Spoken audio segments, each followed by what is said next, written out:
Whenever it comes to mobile games, there's bound to be a lot that goes on the topic of running, dashing, and collecting coins. And in today's video, we are going to go over every single classic dash and running game. And at the end of this video, I'm going to be explaining to you guys why this was classic. So, Subway Surfers is probably one of the most best and iconic running games of so far.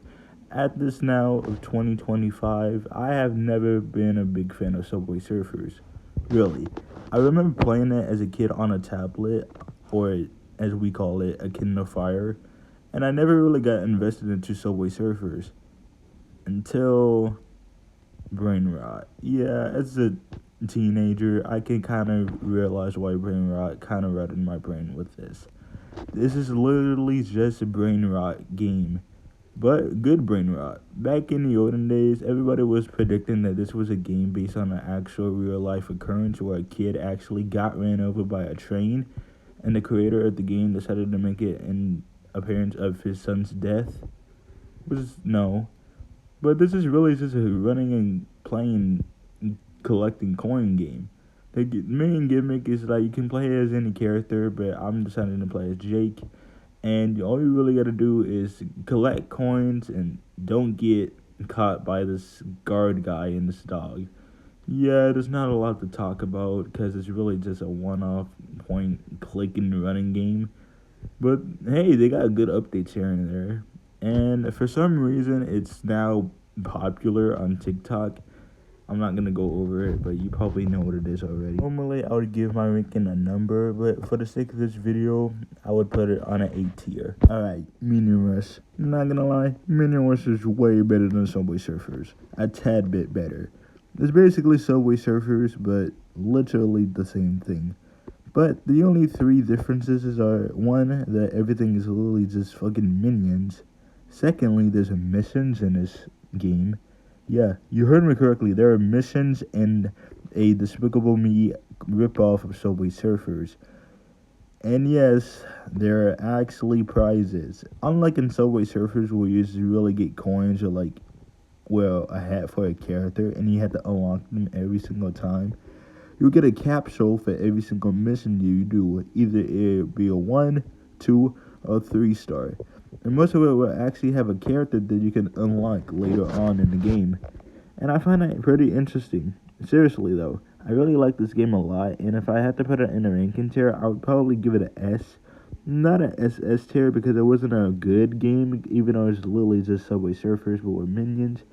But I still found it really enjoyable. Alright, Looney Tunes is already at a really rough state with their movies and the whole franchise in general. But I'm not here to talk about that, even though I literally just talked about it in the Day the Earth Blew Up review. But in this video, we are really just going to be talking about that one game that nobody talks about because Warner Brothers just wants to say, fuck you, and put it in the fire. Looney Tunes Dash. I think this was made back in 2011, and then it got canceled, or it just stopped updating in 2014 to 15. I didn't do a lot of research on this game because, well, it's Looney Tunes. Sadly, it's going to have to die out someday.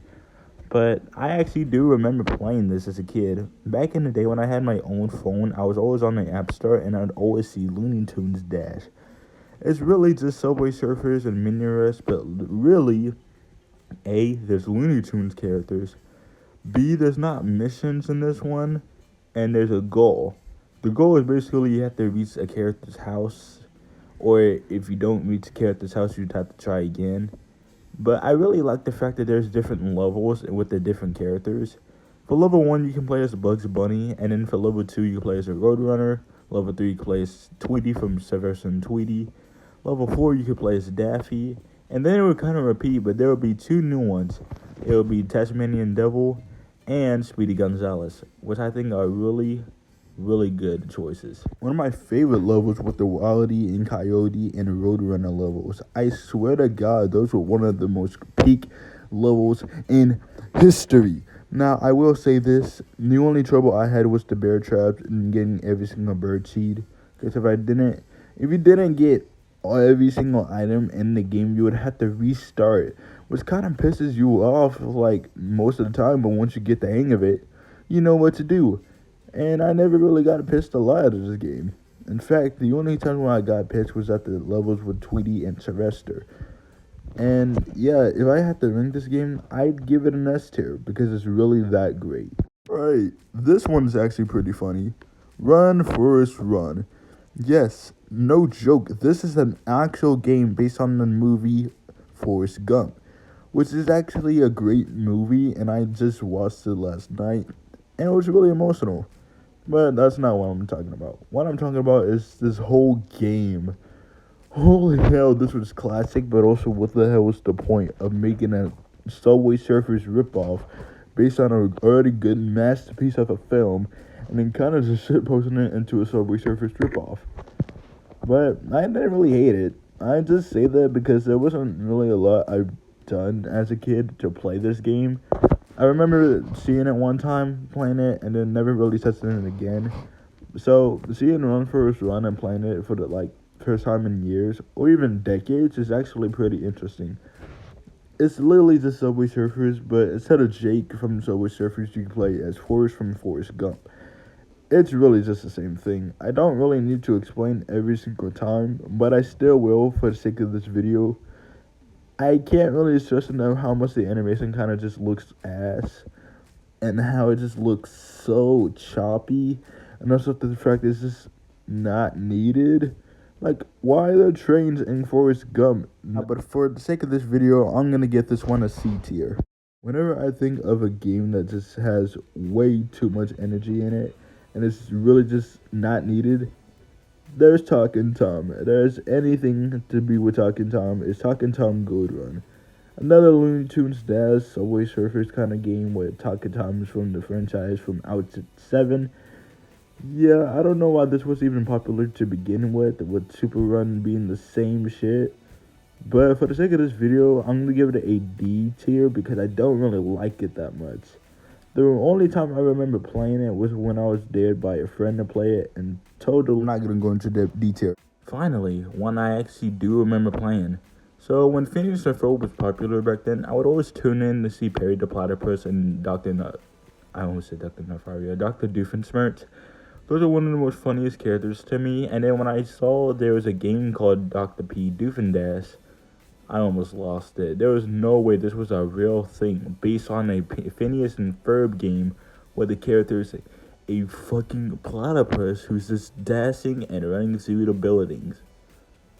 Yeah, pretty sure that's illegal. Perry the Platypus is actually a fun character to play as if you're not wanting to just be one of those people who is a tryhard. If you want a game that used to be just really just running and not doing a lot of stuff, this was the game for you. If you didn't play this as a kid, I'm sorry, but you don't have a childhood with Disney. I'm gonna give this one an S ranking, just like the other one. Not Talking Tom, one of the other ones I gave it S ranking for, Looney Tunes Dash. It's not because I remember playing this as a kid and I just really loved it, but it's also because one of my friends told me that he used to play this a lot as a kid and he would love to hear me talk about it. So this is basically for him.